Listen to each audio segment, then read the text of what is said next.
کل عمران خان نے سیالکوٹ کے جلسے کے اندر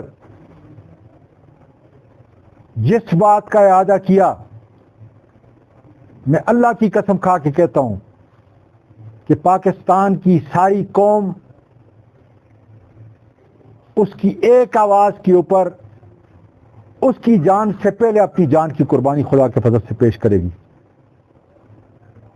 اس لیے کسی شخص کو کسی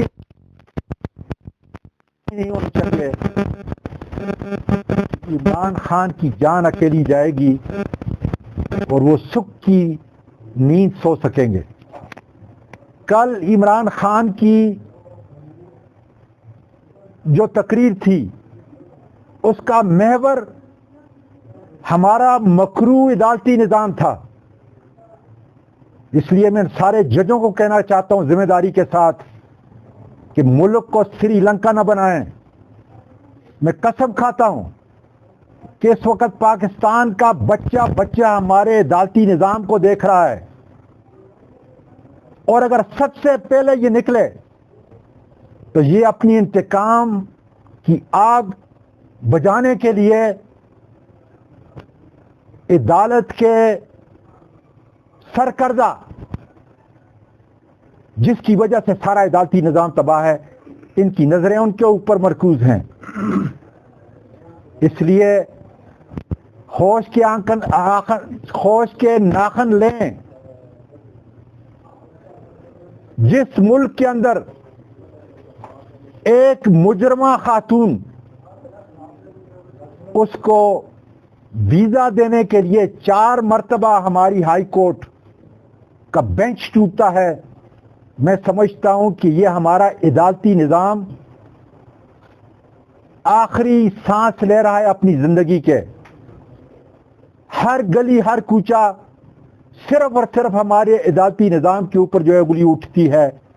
اگر عدالتی نظام ٹھیک ہو جائے تو ہمارے باقی ادارے، جس میں ریاستی سارے ادارے،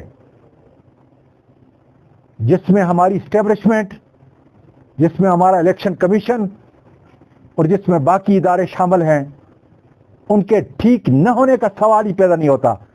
اور مدینہ کی ریاست کی بنیاد ہی انصاف کا وہ نظام ہے جو آج ہماری عدلیہ پاکستان میں دینے سے قاصر ہے.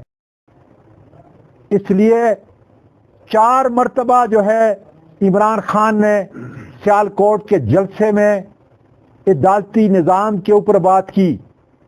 اسی بات کو آج مانسرا کی یہ قیادت، پی ٹی آئی کی قیادت، عوامی قیادت اس بات کا اعادہ کرتی ہے کہ عدالت کے نظام کو چلانے والے اپنے گریبان کے اندر دیکھیں کہ کیوں آج پوری قوم ان سے مایوس ہے، اور اس کو درست کرنے کی کوشش کریں.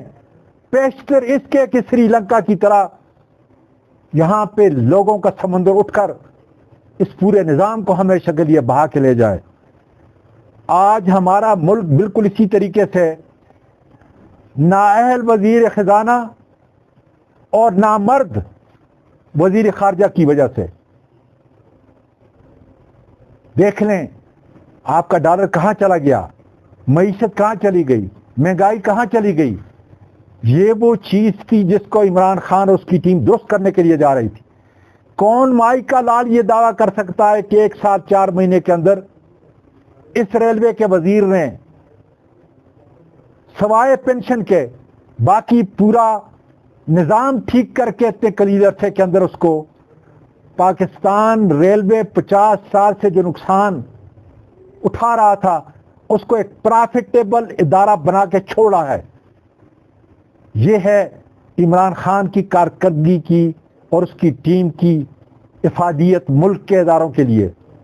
اس لیے میں بالکل واضح کر رہا ہوں ملک کے اداروں کے لیے کہ کال کا انتظار نہ کریں عمران خان کا، ورنہ جو آج ریلی مانسرا کے اندر سارے جرنلسٹ نے، سارے میڈیا نے دیکھی ہے، اس بات کی گواہ ہے کہ پاکستان کا بچہ قربانی دینے کے لیے عمران خان کے ساتھ اٹھ کھڑا ہوا ہے. اور انشاءاللہ تعالی یہ اب انقلاب کی صورت اختیار کر رہا ہے.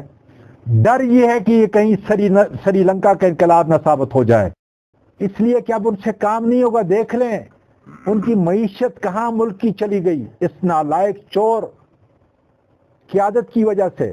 ان کی قیادت، جو چور قیادت ہے اس کی وجہ سے، جو بڑے بڑے دعوے کرتے تھے. یہ ملک کو غلامی کی زنجیروں پہنانے کے لیے آگے بڑھ رہے ہیں، اور ان کو ہم نہیں چھوڑیں گے خدا کے فضل سے.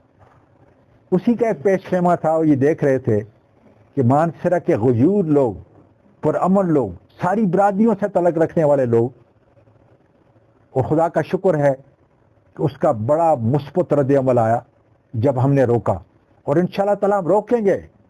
اس لیے کہ ان لٹیروں چوروں کو اب پاکستان جو ہے سوائے چور آیا کے علاوہ جو ہے ان کو کوئی دوسری آواز نہیں آئے گی. ان کے لوگ منہ کالے کریں گے خدا کے فضل سے، اور ہم نے تہیہ کیا ہوا ہے کہ اب ہم ہر جگہ انشاءاللہ تعالیٰ ان کا مقابلہ کریں گے. جیسے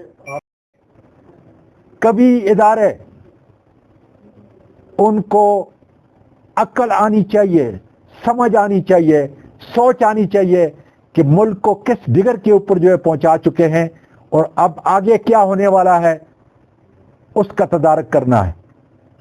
اس لیے کہ دین کے اوپر اور ملک کے پاکستان کے اوپر انشاءاللہ تعالی ہم حرف نہیں لگانے دیں گے. ہمارے نیوکلیئر پروگرام ہماری شارگ ہے، اس کے اوپر انشاءاللہ تعالی ہم ہر انگلی اٹھنے والی اس کو کاٹ دیں گے خدا کے فضل سے. میں آپ سب کا شکریہ ادا کرتا ہوں. کوئی سوال ہے تو میں بالکل جواب دینے کے لیے تیار ہوں.